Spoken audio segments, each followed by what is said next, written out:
原来不同的呼噜声代表了不同的身体状况。电钻式、震唇式，这两种呼噜问题不大。牛叫式，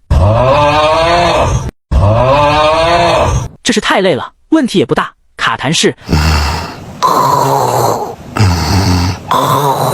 少吃点糖也没啥事。断气式，